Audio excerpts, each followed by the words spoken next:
Bine ai venit la citirea ta de dragoste pentru luna iunie, o citire făcută special pentru tine dacă ai soarele, luna sau ascendentul în zodia Pești. Chiar dacă această citire apare în a doua jumătate a lunii, energia ei este valabilă și pentru începutul lunii următoare, pentru că vorbim aici despre procese interioare profunde care nu țin cont de calendar. Dacă această citire nu rezonează cu tine, îți recomand cu drag să urmărești și citirile pentru ascendentul tău sau pentru luna natală, pentru că mai ales în chestiuni de iubire ele pot vorbi chiar mai clar decât soarele, zodia în care ai soarele. Această etalare este strict despre viața ta sentimentală. Pentru mesaje legate de carieră, bani, sănătate sau familie, te aștept la citirea generală pentru zodia Pești, valabilă tot pentru luna iunie. Găsești linkul în descriere. Înainte să începem, o să extrag o carte din Vocea Ființei pentru un mesaj spiritual care va însoți această citire. Vom interpreta acest mesaj la final, pentru că doar după ce trecem prin toate cele 6 poziții de tarot putem înțelege cu adevărat ce vrea sinele tău superior să-ți transmită. Haide să cerem ghizilor tăi spirituali să ne arate ce ai nevoie să auzi acum în planul iubirii. Te rog să te gândești la tine, la situația care te frământă sau pur și simplu la iubirea pe care o aștepți. Respirăm împreună și vedem care este mesajul tău. Numărul 7, misiune.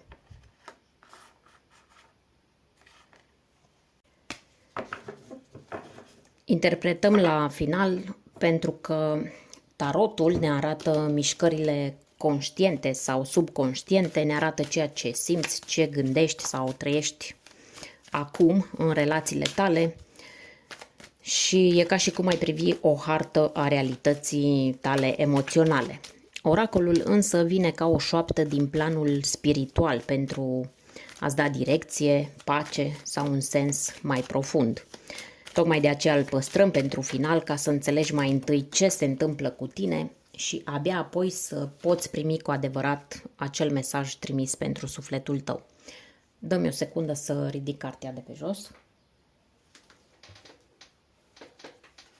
Avem aici prima carte, Marea Preoteasă, care reprezintă energia ta în această lună, energia cu care ai intrat în luna iunie. Așa, am împărțit cărțile. A doua carte ne spune ce vine spre tine, Regele de monede.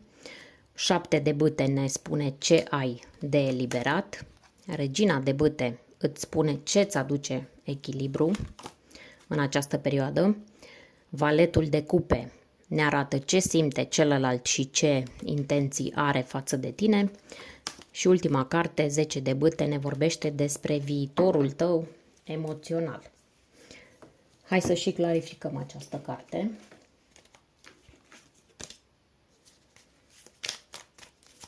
Clarificăm 10 de bâte pentru Pești.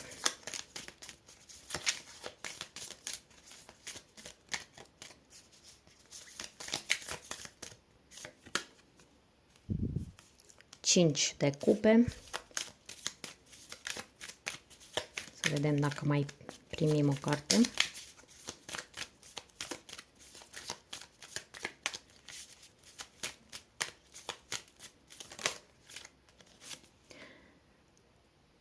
Avem Cavalerul de monede. Ok. Înainte să începem, vreau să-ți spun că această lună este marcată de influența lunii pline din Săgetător, care a avut loc în data de 11 iunie. O lună plină care activează casa a 10-a pentru tine, casa direcției, a recunoașterii și a curajului de a-ți asuma ceea ce meriți. În dragoste asta înseamnă că nu mai e loc de jumătăți. Hai să vedem ce vor să spună cărțile de pe masă pentru tine. Cu prima carte, Marea Preoteasă, vedem că în această lună tu intri în dragoste cu o energie profund interioară, o energie retrasă și tăcută. Nu e o lună în care să vrei să vorbești prea mult despre ce simți.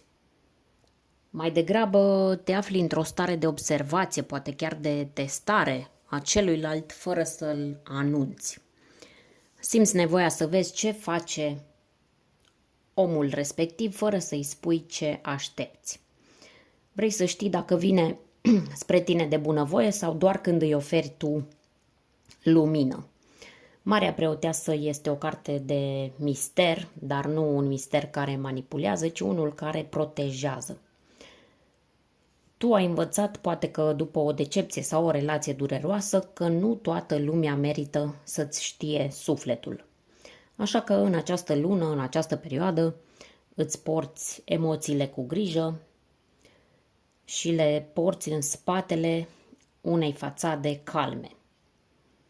Aceasta este și o carte a unei femei care simte tot, dar nu spune nimic. Așadar, dacă ești femeie, poate că păstrezi în tine un adevăr, o bănuială, o presimțire, un sentiment că ceva nu e în ordine, ceva e necurat la mijloc sau că celălalt are un blocaj. Iar dacă ești bărbat, e posibil să te gândești obsesiv la o femeie care pare inaccesibilă sau care nu ți-a spus niciodată clar ce simte, dar tu ai impresia că există o legătură nevăzută între voi. Luna de la picioarele acestei preotese simbolizează subconștientul, dar și emoțiile ascunse. La Pești, luna are o rezonanță naturală, guvernează stările sufletești și e asociată cu sensibilitatea ta extremă. Marea Preoteasă este cartea cu numărul 2, iar 2 vorbește despre dualitate, oglindă, atracție magnetică între două persoane care nu și-au spus totul.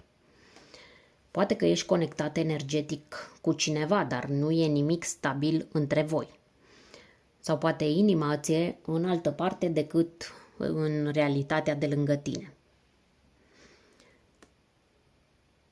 Această carte este asociată cu Zodia Rac, așadar este posibil să te influențeze cineva născut în această zodie sau cu luna puternică în temă. Cineva care tace, dar iubește profund. Sau mai poate fi vorba că tu reflectezi această energie. O energie de protecție prin tăcere. O energie de retragere în carapace până vezi tu că ești în siguranță. Această energie este susținută de Mercur și Jupiter în Rac, începând din 8 și 9 iunie, ceea ce îți reactivează nevoia de a simți mai mult decât a spune, nevoia de a te conecta la oameni dincolo de vorbe. În schimb, luna plină în Săgetător din 11 iunie te tensionează puțin, pentru că îți aduce un val de dorință de adevăr, claritate și acțiune. Iar tu simți că încă nu e momentul să scoți tot din tine. Pe scurt, în această lună ai intrat în această lună cu o tăcere încărcată de sens. Tu știi ceva, dar poate celălalt nu. Și până când nu ești sigură că merită să deschizi acea poartă spre sufletul tău, se pare că preferi să rămâi în energia aceasta de observator tăcut. E o stare care îți dă putere, da, dar poate crea și confuzie celor care nu te cunosc cu adevărat.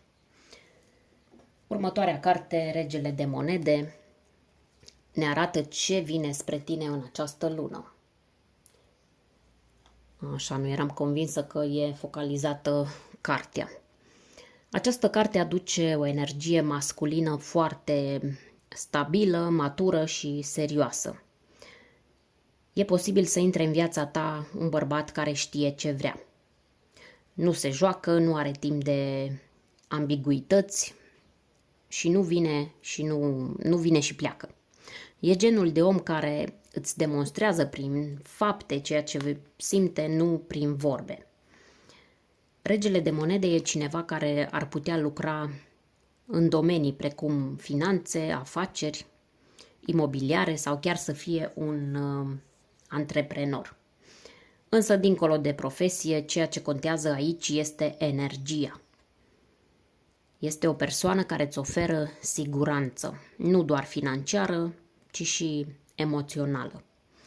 Dacă ești deja într-o relație, această carte arată că partenerul sau partenera vrea să construiască ceva solid, dar poate că nu știe să-și arate afecțiunea față de tine așa cum ai tu nevoie. Tu ești un semn de apă, ai nevoie de profunzime și emoție. El sau ea, dacă vorbim de o energie masculină care vine, iarăși ne încurcăm în genuri. Indiferent de genul persoanei care se apropie de tine, în funcție de dacă ești bărbat sau femeie, acea persoană vine cu stabilitate, dar nu neapărat cu multă căldură la început.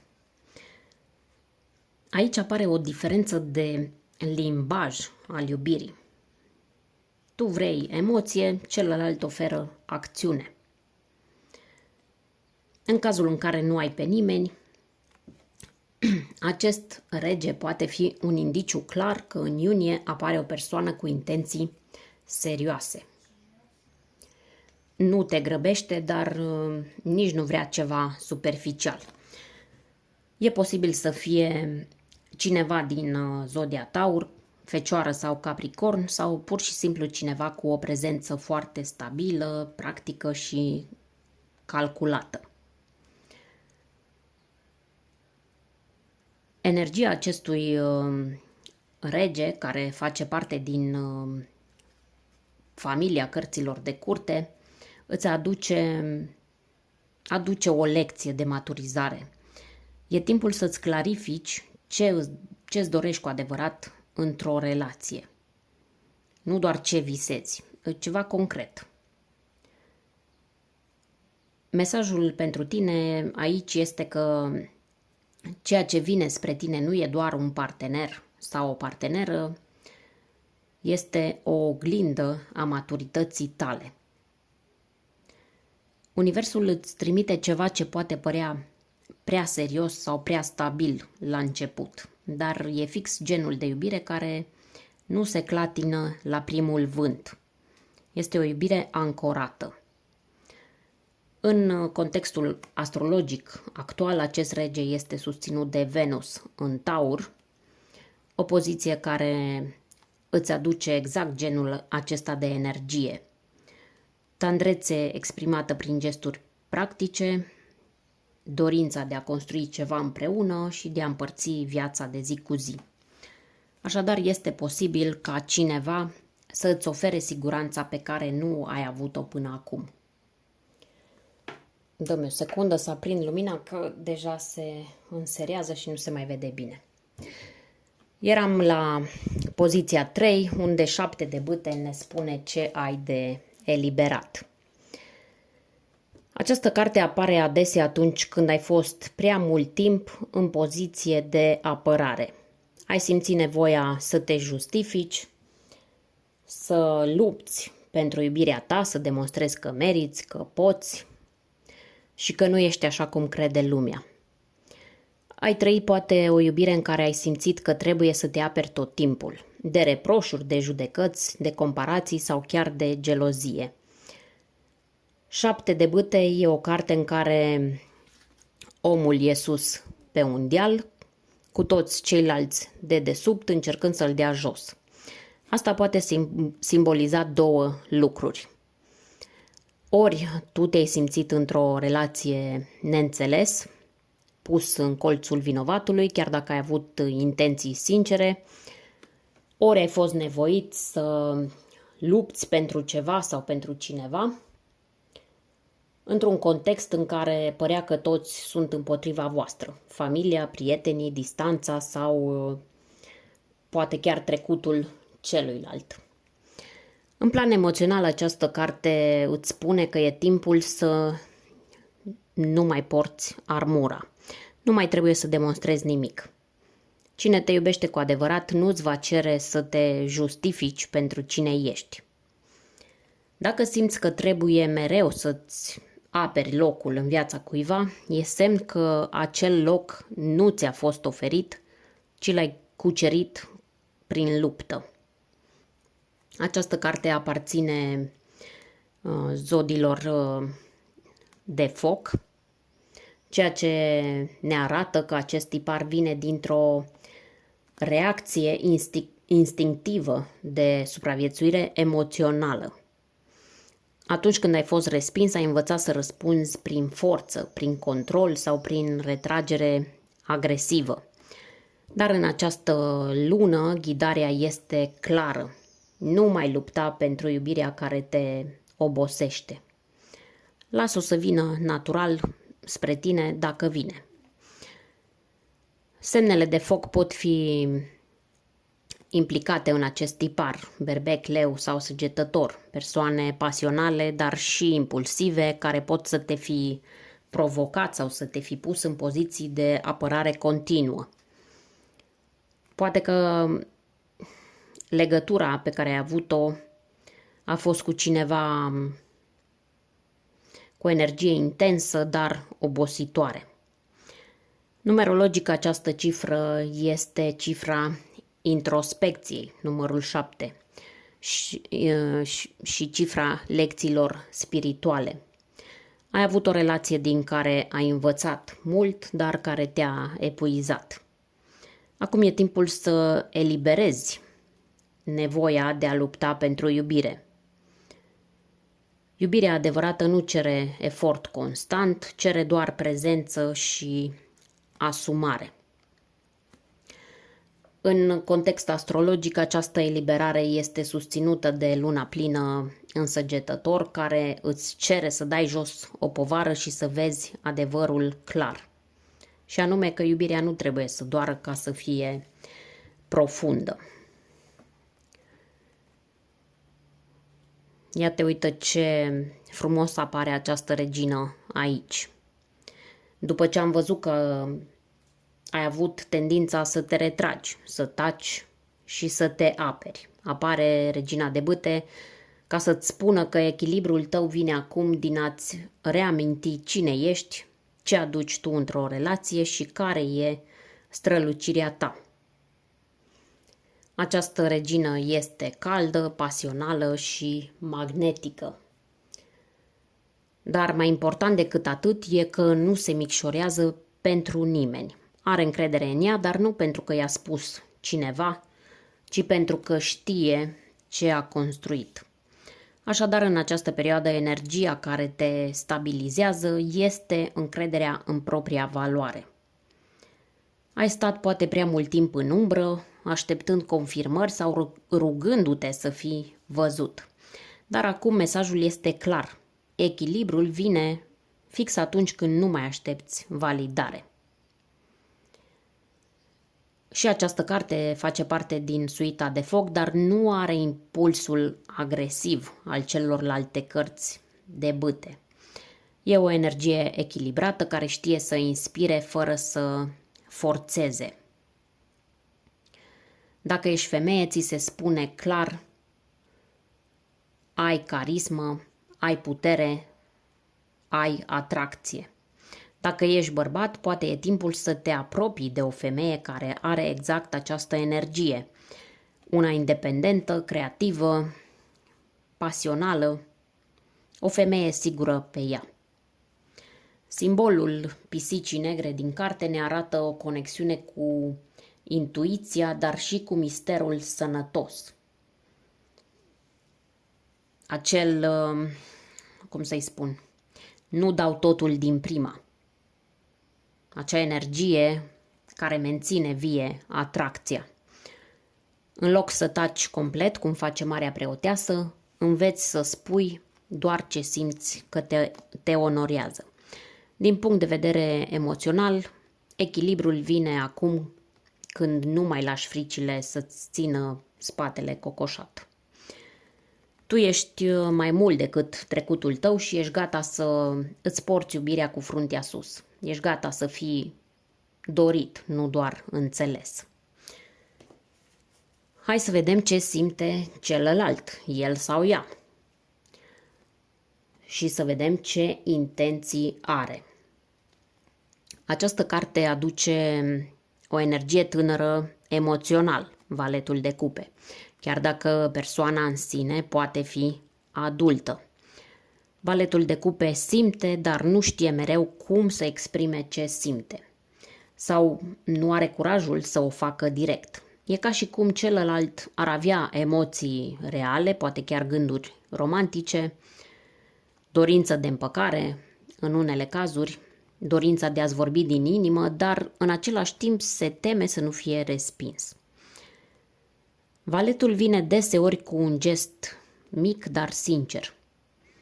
Un mesaj scurt de genul "mi-e dor de tine" sau o invitație neașteptată. Nu e genul de energie grandioasă, dar e genul de energie plină de intenție bună. E acel tip de om care te privește intens și apoi schimbă subiectul pentru că emoția îl copleșește. Fiind carte de cupe, e clar că simte ceva. Dar nu știe încă ce să facă cu acele sentimente. Poate că are frici de respingere sau poate că nu e obișnuit să-și exprime vulnerabilitatea. În unele cazuri poate fi o persoană care are un trecut dureros sau o rană emoțională încă activă. În plan practic, intențiile lui sunt să se apropie, dar cu pași mici. Nu te aștepta la declarații mari, dar dacă știi să citești printre rânduri, o să înțelegi totul. Valetul de cupe reprezintă acel mesaj pe care îl citești de 3 ori pentru că ți se pare că are mai mult sens decât la prima vedere. Dacă între tine și această persoană a existat o ruptură, energia lui arată regret, visare, poate chiar dorință de împăcare, dar fără să știe încă cum. Are nevoie de semne de încurajare, nu de ziduri sau de sarcasm. Este și o carte asociată cu visătorii, cu artiștii, persoane sensibile. Deci dacă ai pe cineva în gând care are un suflet artistic sau introvertit, e foarte posibil să fie vorba despre acea persoană. Ca să-ți dau și detaliul astrologic, această carte rezonează cu Mercur și Jupiter în Rac, planete care amplifică emoțiile, dar le pot face greu de pus în cuvinte. Cei care simt mult pot deveni tăcuți, ezitanți și visători. Așa e și această persoană. Simte, dar are nevoie de timp ca să prindă curaj.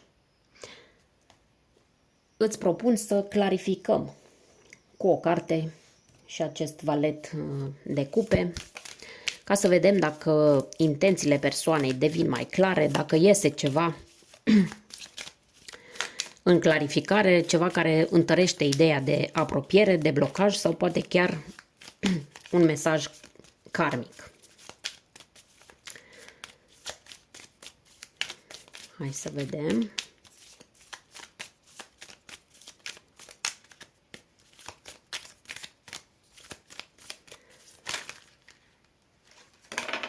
O secundă. Iată că fix pe valetul de cupe a căzut această carte. Și avem 5 de spade și 4 de bâte întors. Așa a căzut, așa l-am lăsat. O secundă că mai am 2 cărți pe jos. Împărăteasa. Una era. Bun. Acum avem o imagine mult mai nuanțată despre ce simte și ce intenții are persoana din gândul tău. Hai să le analizăm pe rând și apoi integrăm totul. 5 de spade. Această carte apare când există un conflict nerezolvat. Există o luptă de orgolii sau chiar o situație în care cineva a simțit că a câștigat cu prețul pierderii celuilalt. Persoana la care te gândești poartă un sentiment de vinovăție. Poate a spus ceva dur, te-a respins, poate că într-un moment important sau a tăcut atunci când trebuia să vorbească. Acest 5 ne arată un om care se apără, dar în sinea lui regretă. Nu are curaj să recunoască deschis pentru că e prins în propriile justificări sau în rușine. Îmi cer scuze pentru vocea mea astăzi. Este o rană activă aici. Probabil că este o rană de ambele părți. 4 de bâte inversat. Această carte în poziție inversată vorbește despre o legătură care părea că poate deveni ceva serios, dar care s-a dezechilibrat sau nu a fost oficializată. În mod normal, 4 de bâte este o carte a reuniunii, a stabilității, a căminului împreună. Inversată spune că această persoană fie nu s-a simțit pregătită să construiască ceva stabil, fie a avut o altă relație în paralel. Pentru unii dintre voi, doar pentru unii dintre voi, poate indica un trio emoțional, sau poate că nu a știut cum să aducă armonie într-o conexiune care avea potențial, dar care s-a dezechilibrat din lipsă de asumare. Împărăteasa este cartea afecțiunii profunde, cartea atractivității, a dorinței de a proteja și de a iubi. Cu împărăteasa aici este clar că această persoană te vede într-o lumină extrem de caldă, te vede ca pe cineva valoros, frumos, matur emoțional, te vede ca pe o sursă de stabilitate și inspirație. Dar în combinație cu celelalte două clarificări, observăm un contrast. Simte dorință, admirație și iubire cu împărăteasa, dar simte și rușine, vinovăție sau regret pentru cum a gestionat totul. Și cu acest 4 de bâte simte neputință de a stabiliza relația. În concluzie, persoana din gândul tău te iubește într-un fel sincer, dar nu știe cum să gestioneze ceea ce simte. Poartă o vină ascunsă sau o rușine legată de o greșeală trecută și asta o blochează să se apropie direct. Poate că a sabotat o relație care avea toate șansele să devină stabilă sau poate că nu a știut să aprecieze ceea ce i-ai oferit. Valetul de cupe cu aceste clarificări descrie pe cineva care și-ar dori să se apropie, dar simte că nu merită. Totuși, împărăteasa arată că emoția încă e vie, iar tu, dacă simți că mai are sens, probabil că îmi vine să-i spun șansa. Da, pentru unii dintre voi se poate numi șansa la o reconectare cu această persoană, dar numai cu sinceritate deplină. Hai să trecem și la ultima poziție, care vorbește despre viitorul tău emoțional. Aici avem 10 de bâte, clarificat cu 5 de cupe și cavalerul de monede. Această combinație vorbește direct despre un ciclu care se închide, dar care nu se închide brusc. Se închide cu o lecție de maturizare și cu o decizie lentă, dar asumată. 10 de bâte arată că duci o povară emoțională de multă vreme. Ai cărat relații, vinovății, așteptări, poate chiar oameni care nu și-au asumat nimic, dar pe care tu i-ai purtat în suflet, sperând că se vor schimba. Acum, în iunie, se produce un punct de saturație. Nu mai poți continua să porți tot greul în tăcere. Această carte e ca o coloană vertebrală îndoită. Sufletul tău îți cere să lași jos ceea ce nu mai este al tău, să duci. 5 de cupe, ca și clarificare, întărește ideea de tristețe legată de trecut, poate chiar un doliu emoțional după o relație care nu a fost ce ai sperat. Dar important în această carte e că 2 cupe sunt vărsate, 3 sunt vărsate, dar 2 sunt în picioare, 2 sunt încă în picioare și sunt chiar în spatele personajului. Asta înseamnă că nu totul e pierdut, dar trebuie să te întorci spre ceea ce ai, nu să rămâi fixat pe ce nu a mers. Este o energie de vindecare a dezamăgirii.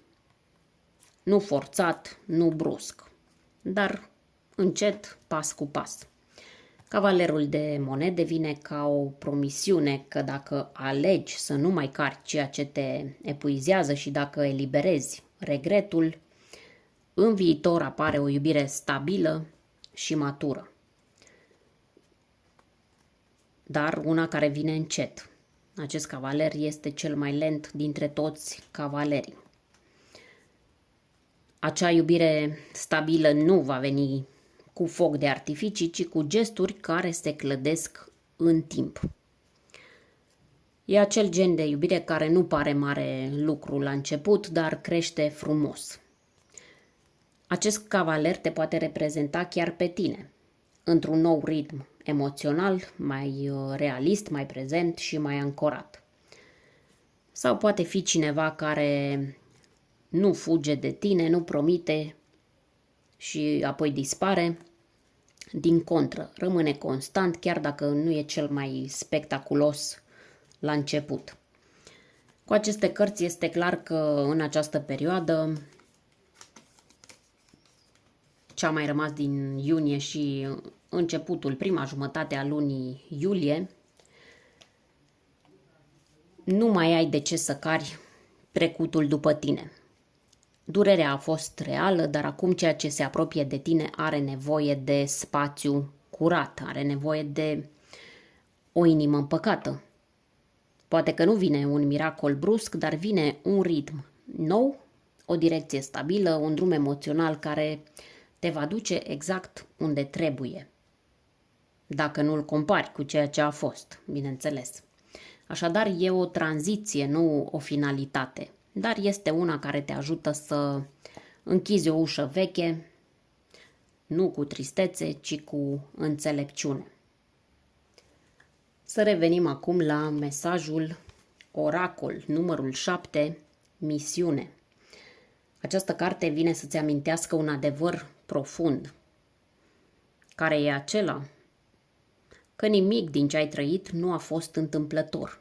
Fiecare emoție, fiecare relație, chiar și fiecare durere, toate au făcut parte dintr-o călătorie spirituală mai mare, au făcut parte din misiunea ta sufletească. Numărul 7 este unul dintre cele mai spirituale numere în numerologie. El vorbește despre introspecție, despre lecții de destin, de vindecare profundă și trezire interioară. Dacă în ultima vreme te-ai întrebat de ce mi se întâmplă tocmai mie, acest mesaj îți spune că ți se întâmplă pentru că sufletul tău a ales să evolueze și ești exact unde trebuie să fii acum.